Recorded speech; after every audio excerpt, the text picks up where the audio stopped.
አርዕስተ ዜና የኢትዮጵያ እስልምና ጉዳዮች ጠቅላይ ምክር ቤት የምሁራንን ዕውቀትና ልምድ ለመጠቀም ያለመ የምክክር መድረክ አካሄደ።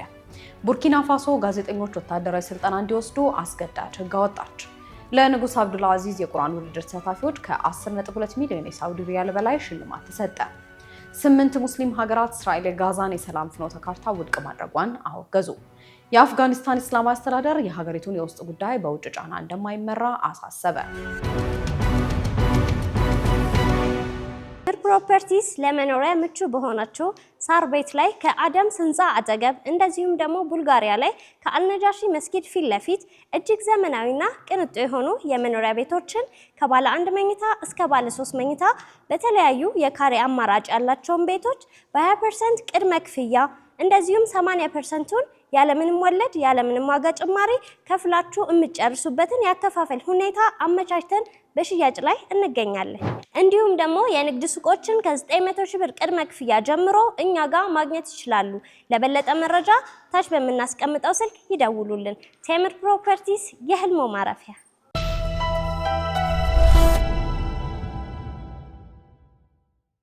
አሰላሙ አለይኩም ወራህመቱላሂ ወበረካቱ። ድና የተከበራችሁ የነጃሺ ቲቪ ተመልካቾች ነጃሺ መረጃችን ተጀምሯል። ከመረጃዎቹ ጋር ሀያት ከማለኝ አብራችሁን ቆዩ። የኢትዮጵያ እስልምና ጉዳዮች ጠቅላይ ምክር ቤት የምሁራንን ዕውቀትና ልምድ ለመጠቀም ያለመ የምክክር መድረክ አካሄደ። የኢትዮጵያ እስልምና ጉዳዮች ጠቅላይ ምክር ቤት ምሁራን ዘርፍ በሀገራዊና ሃይማኖታዊ ጉዳዮች ላይ ከሙስሊም ምሁራን ጋር አብሮ ለመስራትና ዕውቀታቸውን ለመጠቀም ያለመ የምክክር መድረክ በአዲስ አበባ ማካሄድ ጀምሯል። በመድረኩ መክፈቻ ላይ የተገኙት የጠቅላይ ምክር ቤቱ ፕሬዝዳንት ሼህ ሀጂ ኢብራሂም ቱፋ እንደገለጹት የምሁራኑ ተሳትፎና ድጋፍ ለተቋሙም ሆነ ለህዝብ ሙስሊሙ ሁለንተናዊ እድገት ያለው አስተዋጽኦ ከፍተኛ ነው። አክለው ምሁራኑ በሀገራዊ ምክክር መድረክና በልማት ስራዎች ላይ በጎ አሻራቸውን እንዲያሳርፉ ጥሪ ያቀረቡ ሲሆን ተቋማዊ አሰራርን በማዘመን ጥራት ያለው አገልግሎት ለመስጠት በሚደረገው ጥረት ውስጥም የምሁራን ድርሻ የጎላ መሆኑን አስገንዝበዋል። በዚህ የምክክር መድረክ ላይ የዓለም አቀፍ ተሞክሮችን የሚያሳዩ ጥናታዊ ጽሑፎች ቀርበው ገንቢ ውይይት የተደረገባቸው ሲሆን የምሁራኑን ልምድና እውቀት ለህዝበ ሙስሊሙ አገልግሎት ማዋል በሚቻልባቸው አቅጣጫዎች ላይ መክረዋል። በውይይቱ ላይ ጠቅላይ ምክር ቤቱ የአስተዳደር ጉዳዮችና ተቋማዊ ልህቀት ዘርፍ ምክትል ፕሬዝዳንት ኡስታዝ ተምኪን አብዱላሂን ጨምሮ የስራ አስፈጻሚ አባላት፣ አሊሞች፣ ሙስሊሞች፣ ምሁራንና ጥሪ የተደረገላቸው እንግዶች ተሳታፊ ሆነዋል። የአሲያ ጀማል ፋውንዴሽን ግንባታ የመሰረት ድንጋይ ተቀመጠ። በድሬዳዋ ከተማ ለሚገነባው የአሲያ ጀማል ፋውንዴሽን የህፃናትና አረጋውያን ማቆያ ማዕከል የመሰረት ድንጋይ ቅዳሜ ዕለት ተቀምጧል። በስነ ስርዓቱ ላይ የተገኙት የኢትዮጵያ እስልምና ጉዳዮች ጠቅላይ ምክር ቤት የፕሬዝዳንት ጽህፈት ቤት ዋና ኃላፊ ኡስታዝ አቡበከር አህመድ ከራስ በላይ ለሌሎች መኖር ኢስላማዊና ሰብአዊ ኃላፊነት ነው ሲሉ ገልጸው የድሬዳዋ ከተማ አስተዳደር ለበጎ አድራጎት ስራው ላደረገው አዎንታዊ ድጋፍ ምስጋናቸውን አቅርበዋል። የድሬዳዋ ከተማ ከንቲባ አቶ ከድር ጆሃር በበኩላቸው ፋውንዴሽኑ ወላጅ አልባ ህጻናትን፣ አቅመ ደካሞችን ለመደገፍ የሚያደርገውን ጥረት በማድነቅ ለማዕከሉ ግንባታ የሚሆን 10,000 ካሬ ሜትር መሬት ከሊዝ ነፃ በሆነ መንገድ መስጠቱን አስታውቀዋል። የፋውንዴሽኑ መስራችና ስራ አስኪያጅ እህት አሲያ ጀማል ለተደረገላቸው ሁለንተናዊ ድጋፍና ፈጣን ምላሽ ለከተማው አስተዳደር እንዲሁም ለተገኙት የክብር እንግዶች ምስጋና አቅርበዋል። ጠቅላይ ምክር ቤቱ ማህበረሰባዊ አገልግሎት የሚሰጡ መሰል የሰብአዊነት ስራዎችን የሚሰጠውን ድጋፍ አጠናክሮ እንደሚቀጥል የገለጹት ኡስታዝ አቡበከር አህመድ ሌሎች የከተማ አስተዳደሮች ከድሬዳዋ ከተማ ልምድ በመውሰድ አቅመ ደካሞችን የሚያግዙ አርአያነት ያላቸውን በጎ ተግባራት ሊያበረታቱ እንደሚገባም ጥሪ አቅርበዋል። ከውጭ ምንጮች ወዳገኘናቸው መረጃዎች አለፍን። ከማዕከላዊ አፍሪካ የሚገኙ ሙስሊሞች ከዓመታት ስደት በኋላ ወደ ቀያቸው እየተመለሱ ይገኛሉ። በማዕከላዊ አፍሪካ ሪፐብሊክ በፈረንጆቹ 2013 በተከሰተው ሃይማኖትን መሰረት ያደረገ የእርስ በርስ ግጭትና ጥቃት ምክንያት ከአካባቢያቸው ተፈናቅለው የነበሩ በርካታ ሙስሊሞች ከዓመታት በኋላ ወደ ሲቡት ከተማ እየተመለሱ ይገኛሉ። ግጭቱ በተነሳበት ወቅትም በታጠቁ ኃይሎች ሙሉ በሙሉ ወድመው የነበሩ የከተማዋ ማዕከላዊ መስጂድ እንደገና ተገንብቶ የአዛን ጥሪ ማሰማት የጀመረ ሲሆን ይህ ክስተት በከተማዋ የነበረውን ሰላም እና አብሮ የመኖር ባህልን እንደገና ለማደስ ተስፋ ሰጪ መሆኑ ተዘግቧል። ወደ ቀያቸው የተመለሱት ሙስሊሞችና የከተማዋ ክርስቲያን ነዋሪዎች በይቅርታ መንፈስ የቀደመውን የወንድማማችነት ግንኙነት በመመለስ ረገድ አዎንታዊ ፍላጎት ማሳየታቸውም ተገልጿል። ይሁን እንጂ የጸጥታ ሁኔታ በአንጻራዊነት መሻሻል ቢያሳይም አሁንም የበርካታ ተፈናቃዮች መመለስን የሚያደናቅፉ መሰረታዊ ችግሮች አልተቀረፉም። በተለይም የብዙዎቹ ተፈናቃዮች መኖሪያ ቤቶችና ንግድ ቤቶች ሙሉ በሙሉ በመውደማቸው ምክንያት ብዙዎች አሁንም በጎረቤት ቻድና በሌሎች የሀገሪቱ አካባቢዎች ለመቆየት ተገደዋል። የአካባቢ ሃይማኖት መሪዎችና ነዋሪዎችም ይቅርታና ሰላም መውረዱን ቢገልጹም የወደመው የመኖሪያ ቤቶችን እንደገና የመገንባት አቅም ማነስና በሀገሪቱ የሚታየው ፖለቲካዊ አለመረጋጋት የዜጎችን ሙሉ በሙሉ የመመለስ ሂደት አሁንም ገድቦታል። ቡርኪና ፋሶ ጋዜጠኞች ወታደራዊ ስልጠና እንዲወስዱ አስገዳጅ ሕግ አወጣች። በካፒቴን ኢብራሂም ትራኦሬ የሚመራው የቡርኪና ፋሶ መንግስት ከ40 በላይ የሚሆኑ የህዝብና የግል መገናኛ ብዙሃን ጋዜጠኞች አስገዳጅ በሆነ መንገድ ወታደራዊና የሀገር ፍቅር ስልጠና እንዲወስዱ አድርጓል። ዋና ከተማዋ ኡጋዱግ አቅራቢያ በሚገኝ የፖሊስ አካዳሚ ለ6 ቀናት በተካሄደው በዚህ ስልጠና ላይ ጋዜጠኞቹ የወታደር ዩኒፎርም በመልበስና መሳሪያ በመታጠቅ እንዲሳተፉ ተገደዋል። የሀገሪቱ የኮሚኒኬሽን ሚኒስትር ፒንግድ ዌንደ ለጋዜጠኞች ባደረጉት ንግግርም ሀገር ወዳድ ያልሆነ ፕሮፌሽናል ጋዜጠኛ ለሀገሩ ስጋት ነው ሲሉ የስልጠናውን አስፈላጊነት አስረድተዋል። በሌላ በኩል የዓለም አቀፍ የመገናኛ ብዙሃን መብት ተሟጋች ድርጅት ይህንን እርምጃ በጋዜጠኝነት ነጻነት ላይ የተደቀነ አዲስና አሳሳቢነት ስጋት ሲልም አውግዞታል። ድርጅቱ ጋዜጠኞች ወታደሮች አለመሆናቸውን በመግለጽ የወታደራዊ አካል ድምፅ እንደመሆን መደረግ እንደሌለበትም አሳስቧል። ለንጉስ አብዱልአዚዝ የቁርአን ውድድር ተሳታፊዎች ከ10.2 ሚሊዮን የሳውዲ ሪያል በላይ ሽልማት ተሰጠ። በእስልምና ጉዳዮች ዳዕዋና መመሪያ ሚኒስቴር ስር የሚገኘው የንጉስ አብዱልአዚዝ ዓለም አቀፍ የቁርአን ሂፍዝ ቲላዋና ተፍሲር ውድድር ዋና ጽሕፈት ቤት በ46ኛው የውድድር መርሃ ግብር ለተሳተፉ ተወዳዳሪዎች ለእያንዳንዳቸው 5000 ሳውዲ ሪያል በማበርከት በአጠቃላይ ከ1.5 ሚሊዮን ሳውዲ ሪያል በላይ የገንዘብ ሽልማት ሰጥቷል። ይህ ማበረታቻ ተወዳዳሪዎች ለቅዱስ ቁርአን ያላቸውን ትጋትና ጥረት እውቅና ለመስጠት የተደረገ ሲሆን በውድድሩ ላይ ከ133 ሀገራት የተወከሉ 334 ወንድና ሴት ተወዳዳሪዎች በ5 የተለያዩ ቁርአን ዘርፎች ተወዳድረዋል። በዚሁ መርሃ ግብር ላይ ጥሩ ደረጃ ለያዙ 50 አሸናፊዎች በጠቅላላው ከ10.2 ሚሊዮን የሳውዲ ሪያል በላይ ሽልማት ተበርክቷል። ይህም ሚኒስቴሩ ለዓለም አቀፍ ቁርአን ውድድር ተሳታፊዎች የሚያደርገው አጠቃላይ ድጋፍና እንክብካቤ አካል እንደሆነም ተጠቅሷል። ተወዳዳሪዎቹ ወደ ሳውዲ አረቢያ ከገቡበት ጊዜ አንስቶ ሙሉ ወጪያቸው የተሸፈነ ሲሆን ይህም የሳውዲ አረቢያ መንግስት ለቅዱስ ቁርአንና ዓለም አቀፍ ውድድሮች የሰጠውን ትኩረት የሚያሳይ ነው ተብሏል። 8 የሙስሊም ሀገራት እስራኤል የጋዛን የሰላም ፍኖተ ካርታ ውድቅ ማድረጓን አወገዙ። የሳውዲ አረቢያ፣ የግብጽ፣ የዮርዳኖስ፣ የፓኪስታን፣ የቱርክ፣ የኢንዶኔዥያ፣ የኳታርና የተባበሩት አረብ ኤምሬቶች የውጭ ጉዳይ ሚኒስትሮች እስራኤል ከአሜሪካ የቀረበውን የሰላም ፍኖተ ካርታ ውድቅ ማድረጓን በጋራ በሰጡት መግለጫ አውግዘዋል። ሚኒስትሮቹ ባወጡት መግለጫ የእስራኤል ውሳኔ በጋዛ ያለውን ጦርነት ለማስቆምና ዘላቂ ሰላምን ለማስፈን የተደረጉ ያሉትን በርካታ ጥረቶች አደጋ ላይ የሚጥል ነው ብለዋል።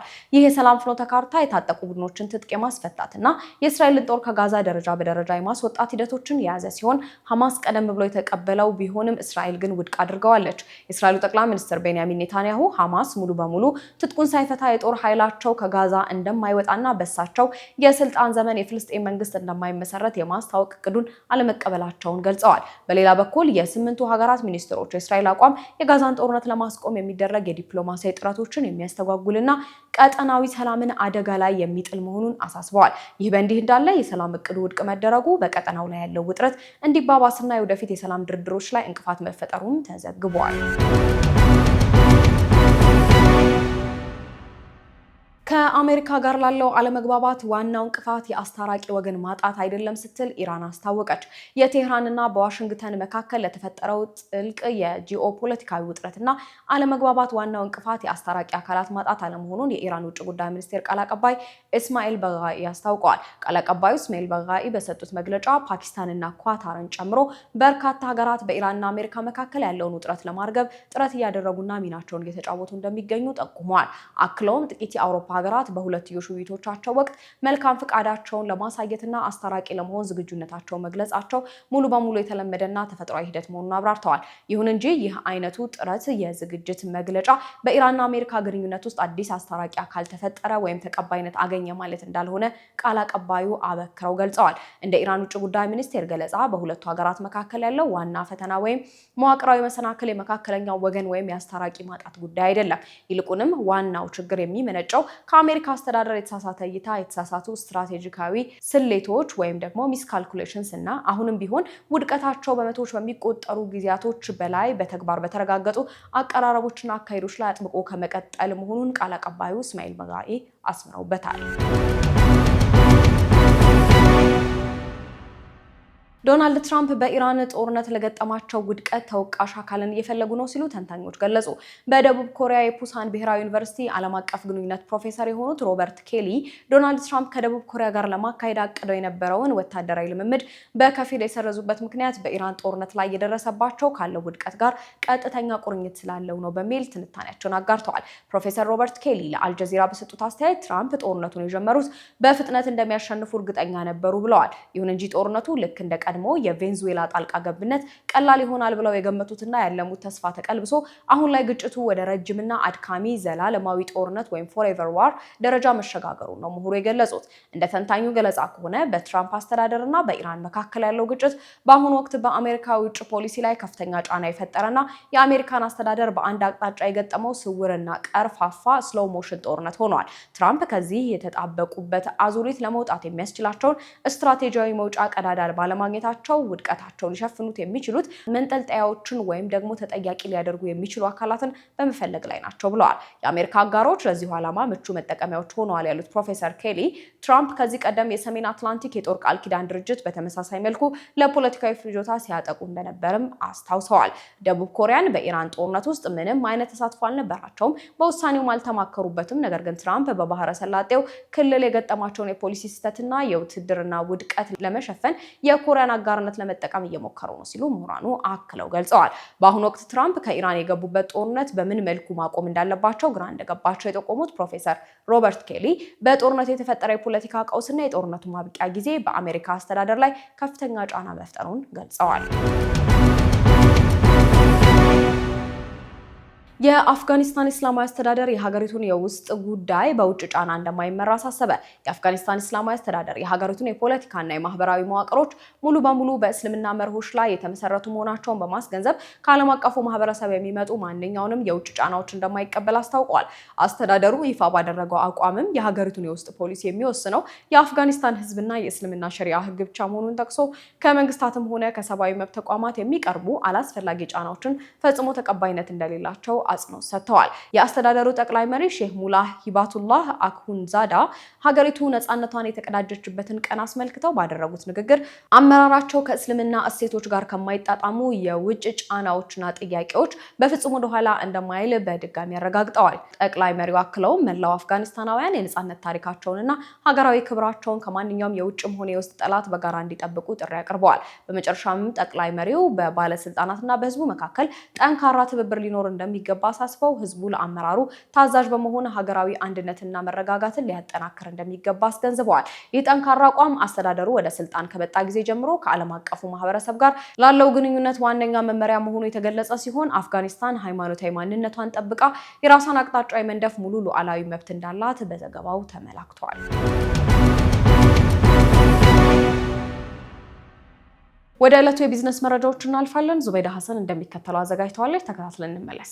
ስድስተኛው ዓለም አቀፍ ከወለድ ነፃ የባንክና የተካፉል ፎረም ዛሬ በአዲስ አበባ ተካሂዷል። በፎረሙ በኢስላሚክ ፋይናንስ ላይ የሚሰሩ በርካታ ተቋማትም ተገኝተውበታል። በኢስላሚክ ባንኪንግና ተካፉል ወይም ደግሞ ኢስላሚክ ኢንሹራንስ ዘርፍ ሰፊ ውይይትም በመድረኩ ላይ ተደርጓል። በውይይቱ በተካፉልና በኢስላሚክ ባንኪንግ ዙሪያ የግንዛቤ መጨበጥ ላይ ሰፊ ስራ መስራት እንደሚገባም ተነግሯል። በአሁኑ ሰዓትም የኢስላሚክ ፋይናንስ አገልግሎት በተጨማሪም የተካፉል ኢንሹራንስ በተፈለገው ልክ እንዳይስፋፋ እንቅፋት የሆኑ ጉዳዮች ምንድናቸው የሚለው ተነስቶ በሰፊው ውይይትም ተደርጓል። በአሁኑ ሰዓት ኢስላሚክ ፋይናንስ አገልግሎት እየሰጡ ያልሆኑ ተቋማት በቀጣይ ይህንን አገልግሎት በሰፊው ለመጠቀም ማቀዳቸውንም ገልጸዋል። በመድረኩ ላይ የተገኙት ድጋፍ ማይክሮ ፋይናንስ ይህንን አጋጣሚ በመጠቀም በቀጣይ ኢስላሚክ ፋይናንሱን የመቀላቀል እቅድ እንዳላቸውም ነግረውናል። አብይ ታምራት ይባላለሁ። የድጋፍ ማይክሮ ፋይናንስ ቺፍ ፋይናንስ ኦፊሰር ወይም ሲኤፍኦ ነኝ።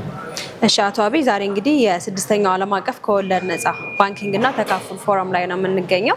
እስኪ ስለ ዛሬው ፕሮግራም አጠር ያለ ነገር ንገሩኝ። ያው አሁን እንደገለጽው የስድስተኛው እንግዲህ ከወለድ ነፃ የባንክ አገልግሎትና ተካፉል ኮንፈረንስ ነው። እኛ ጋር ምናልባት እዚህም ላይ እንደሚታየው ድጋፍ ማይክሮ ፋይናንስ ዲጂታል ፈርስት ማይክሮ ፋይናንስ ስለሆነ ቴክኖሎጂ ስፖንሰር ሆኖ ከአልሁዳ ጋር እዚህ ላይ እንጌጅ እያደረገ ነው። አይፍ እንግዲህ የዛሬው ኢቨንት ኢንተርናሽናል የሆነ የኢስላሚክ ባንክ እና እንዲሁም ደግሞ ተካፉል ወይም ደግሞ ኢስላሚክ ኢንሹራንስ ላይ ትኩረት ያደረገ ፕሮግራም ላይ ነው የምንገኘው። ፕሮግራሙ እንደው በዋናነት ምን ላይ ነው የሚያጠነጥነው? የእናንተም እዚህ ላይ መካተትስ እንደ ድጋፍ ማይክሮ ፋይናንስ ያለውን ነገር እንግዲህ እንደምታየው እዚህ ፕሮግራም ላይ ሬጉሌተርስ አሉ፣ የናሽናል ባንክ ሰዎች አይተናል፣ ኦፊሻልስ ፕላስ ደግሞ የፋይናንስ ኢንዱስትሪ የባንክ ማይክሮ ፋይናንስ እና የኢንሹራንስ ኢንስቲትዩሽንስ ኢንጌጅ ያደርጋሉ። በተመሳሳይ በሶስተኛ ስኮላሮች አሉ። ብዙ እዚህ የሼሪያ ኮምፕሊያንት የሆኑ ኢስላሚክ ፋይናንስ ላይ የሚሰሩ ስኮላሮች አሉ። በተመሳሳይ ደግሞ አልሁዳ ኦርጋናይዘሩ ማለት ነው ድጋፍ ላይ እዚህ ኢንጌጅ ያደረገው አንደኛ ቴክኖሎጂ ስፖንሰር ሆኖ ነው። ሁለተኛ ደግሞ እኛ አሁን ኖርማል ኮንቬንሽናል ማይክሮ ፋይናንስ በዲጂታል መንገድ እየሰጠን ወይም ዲጂታል ፈርስት ነው ዲጂታል ስትራቴጂ ቀርጸን ዲጂታል የማይክሮ ፋይናንስ ፕሮዳክቶች አሉ። እንደምታውቁ እንግዲህ ኢትዮጵያ ውስጥ ኦልሞስት ወደ ሀፍ የሚጠጋው ፖፑሌሽን ሙስሊም ነው። ለነሱ ደግሞ ኢንተረስት ፍሪ ወይም ደግሞ ከወለድ ነፃ አገልግሎት ፕሮዳክቶች እንዲኖሩ እንፈልጋለን። በዚሁ አጋጣሚ ከአልሁዳም ጋር እየሰራ ነው። ስለዚህ አልሁዳ ጋር ኢንጌጅ አድርገን ፕሮዳክት ስትራክቸሪንግ ላይ ሌሎች ነገሮች ላይ ኢንጌጅ አድርገን የዲጂታል የሆኑ የኢንተረስት ፍሪ የማይክሮ ፋይናንስ ፕሮዳክቶችን ዴቨሎፕ በማድረግ እንዲያግዘን ኤክስፖዠር ለማግኘት ጊዜ መጣ ነው። አሪፍ። ስለዚህ በቀጣይ አሁን ከአልሁዳ ጋር አብራችሁ በመተባበር ድጋፍ ማይክሮ ፋይናንስ እና አልሁዳ ዛሬ ስምምነት እናደርጋለን ብላችኋል። ስለዚህ በቀጣይ ከድጋፍ ማይክሮ ፋይናንስ ኢስላሚክ የሆነ አገልግሎትም ለመስጠት ተዘጋጅታችኋል ማለት ነው። ኢስላሚክ የሆኑ ዲጂታል የሆኑ ከወለድ ነፃ የማይክሮ ፋይናንስ አገልግሎቶች እንዲኖረው እንፈልጋለን። ምናልባት አልሁዳ ለምን ያግዘናል? አንደኛ ዲቪዥን እናቋቁማለን በዳይሬክተር ደረጃ። ሁለተኛ ኮምፕሊያንት የሆኑ ሬጉላቶሪ ከናሽናል ባንክ አስፔክት ፕላስ ደግሞ ሼሪያ ኮምፕሊያንት የሆኑ የኢንተረስት ፍሪ ወይም ከወለድ ነፃ የማይክሮ ፋይናንስ አገልግሎት ዲጂታል ፕሮዳክቶችን ዴቨሎፕ አድርገን ለማህበረሰባችን እንድናደርስ እንዲያግዘን ከአልሁዳ ጋር እየሰራን ያለ ነው። ስለዚህ እቅዳችን በአመት ባልሞላ ጊዜ ውስጥ ፕሮዳክቶቹን ወደ ገበያ እናቀርባለን ብለን እናስባለን። ከወለድ ነፃ የማይክሮ ፋይናንስ ዲጂታል ፕሮዳክቶች ማለት ነው። እሺ፣ ስለዚህ በቀጣይ በዚሁ አገልግሎት በድጋሚ እንገናኛለን ብለን እናስባለን። ለሰጡኝ ማብራሪያ አመሰግናለሁ። መጨመር የሚፈልጉት ማስተላለፍ የሚፈልጉት መልእክት ካለ ድሉልስ? ያው ምናልባት ማስተላለፍ የሚፈልገው እንግዲህ አሁን ምንድነው ማይክሮ ፋይናንስ ሲባል የምናውቀው ልክ እንደ ባንኮች ማለት ነው። ግን ኢንተረስት ፍሪ ማይክሮ ፋይናንስ ኮመን አይደለም እና እሱ ላይ አሻራ እንዲኖረን እንፈልጋለን። ይሄ ሶሻል ሪስፖንሲቢሊቲ ነው የቢዝነስ ብቻ ሳይሆን ማለት ነው እና እሱን መወጣት እንፈልጋለን። አመሰግናለሁ።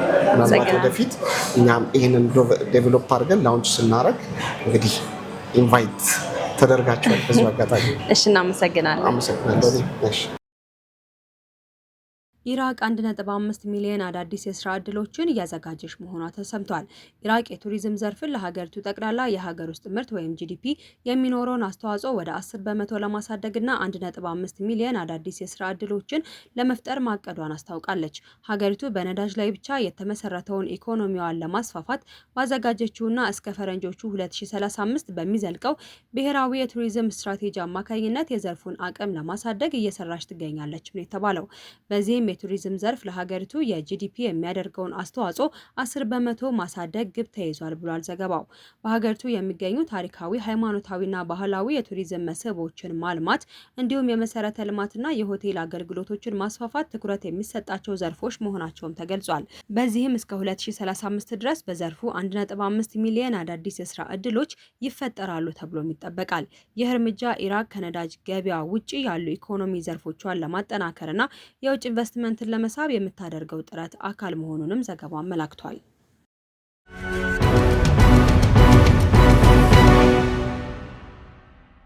በመጨረሻም ወደ ዕለቱ ታሪክ ለትውስታ ጥንቅራችን እናልፋለን። ዙበይዳ ሐሰን እንደሚከተለው አዘጋጅተዋለች። ወቅቱ እንደ ፈረንጆቹ ዘመን አቆጣጠር ኦገስት 24 2023 ዓመት ላይ ነው የሙስሊም ሀገራት ለብሪክስ አባልነት ጥሪ የተደረገላቸው ዕለት። በዛሬው ታሪክ ለትውስታ መሰናዷችን ይህንኑ ታሪካዊ ክስተት ላነሳው ልጃለሁ።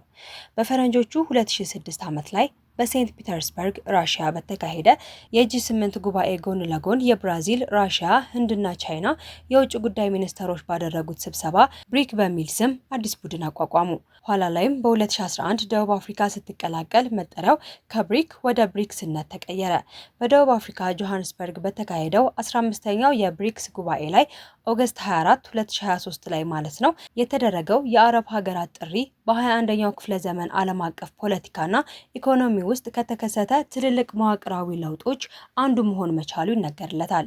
የሙስሊም ዓለም ሀያላን ሀገራት ማለትም ሳዑዲ አረቢያ፣ የተባበሩት አረብ ኤሚሬትና ኢራን ጥሪ ተደረገላቸው። በተጨማሪም ግብጽ፣ ኢትዮጵያና አርጀንቲና ቡድኑን እንዲቀላቀሉ በይፋ ጥሪ ተደርጎላቸዋል። አርጀንቲና በሀገሯ በደረሰ የፖለቲካ አመራር ለውጥ ሳቢያ ጥሪውን ሳትቀበል ብትቀርም የቀሩት 5 ሀገራት ግን ከ2024 ጀምሮ ይፋዊ ሙሉ በሙሉ አባልነታቸውን ማጽደቅ ችለዋል። ለበርካታ አስርት ዓመታት ቀጠናዊ ተፎካካሪ የነበሩት ሳዑዲ አረቢያና ኢራን በቻይና አሸማጋይነት ዲፕሎማሲያዊ ግንኙነታቸውን ካደሱ በኋላ በብሪክስ ስር አብረው እንዲቀላቀሉ መጠራታቸው በመካከለኛው ምስራቅ ያለውን የፖለቲካ ውጥረት ለማርገብ ሰበብ መሆኑም ይነገራል። የስዊዝ ካናል ባለቤትና የአፍሪካ አረብ ዓለም ድልድይ የሆነችው ግብጽ መቀላቀሏ ደግሞ ሀገሪቱ ገጥሟት የነበረውን የውጭ ምንዛሬ እጥረት በብሪክስ የፋይናንስ መዋቅሮች ለማቃለል እድል መፍጠሩም ይነገራል። በመካከለኛው ምስራቅ ሀያላን ሀገራት ውስጥ በብሪክስ መቀላቀላቸው በፊት ብሪክስ የዓለም አቀፍ የነዳጅ ፍላጎቱን በተለይም ቻይናና ህንድ ይሞሉት እንደነበር ይነገራል። ኋላ ላይም ዓለም አቀፍ ግዙፍ የነዳጅና የተፈጥሮ ጋዝ አምራች ሀገራት ማለትም ሳዑዲ አረቢያ፣ የተባበሩት አረብ ኤሚሬትና ኢራን ጥሪውን መቀበላቸውን ተከትሎ ቡድኑ የነዳጅ አቅርቦትና ፍላጎቱን ለማሟላት እንዲችልም አድርጎታል። ይህ ስብስብ የአሜሪካ ዶላር በዓለም አቀፍ ንግድ ላይ ያለውን የበላይነት ለመቀነስ የተያዘውን ግብ ማፋጠኑንም ባለሙያዎቹ ይገልጻሉ። በዚህም አባላቱ እርስ በእርስ የሚያደርጉት የነዳጅና የንግድ ልውውጥ በየሀገሮቻቸው ገንዘብ ለምሳሌ በዩዋን፣ በሪያልና በድርሃም አማካኝነት ለማካሄድ ማስችሏቸዋል። በፈረንጆቹ ኦገስት 24 2023 ለአረብ ዓለም ሀገራት የተደረገው ጥሪ የብሪክስ ሀገራትን የኢኮኖሚና የጂኦፖለቲካዊ አቅም ማጠናከር መቻሉም ነው የሚነገረው። የብሪክስ ሀገራት አሁን ላይ የመላውን ዓለም ሕዝብ 45 በመቶ ገደማም መሸፈን ችሏል። ቻይናና ህንድን ጨምሮ ግብጽ፣ ኢትዮጵያና ኢንዶኔዥያ ወይም ባንግላዴሽ ያሉ አገሮች የሰው ኃይልና ግዢ አቅምን ማዕከል መሆንም የቻሉ ሀገራት ናቸው። በግዢ አቅም ስታንዳርድ ሲሰላ ደግሞ ብሪክስ የዓለምን 35 በመቶ በላይ የኢኮኖሚ ድርሻ በመያዝ የጂ7 ሀገራትን አጠቃላይ የምርት መጠን መብለጥም ችሏል። ሳዑዲ አረቢያ፣ የተባበሩት አረብ ኤሚሬት፣ ኢራንና ራሽያ በቡድኑ ስር መሆናቸው ብሪክስ የዓለምን 43 በመቶ ገደማ የክሩድ ኦይል አቅርቦትና ግዙፍ የጋዝ ክምችት እንዲቆጣጠሩ ማስችሏቸዋል። የአባሉ ሀገራት ብራዚልና ራሽያ በዓለም አቀፍ የእህል ማለትም የስንዴና የሶያቢን አቅርቦት ላይ፣ ቻይናና ደቡብ አፍሪካ ደግሞ ለቴክኖሎጂ የሚያስፈልጉ ብረታ ብረቶችና ውድ ማዕድናት ላይ የበላይነታቸውንም ይዘዋል። በአጠቃላይ የብሪክስ አባል ሀገራት ለሙስሊሙ ዓለም ሀያል ሀገራት ጥሪ ማቅረባቸው ቡድኑን የበለጠ ጠንካራ እንዲሆን ማድረጉንም መረጃዎች ይጠቁማሉ።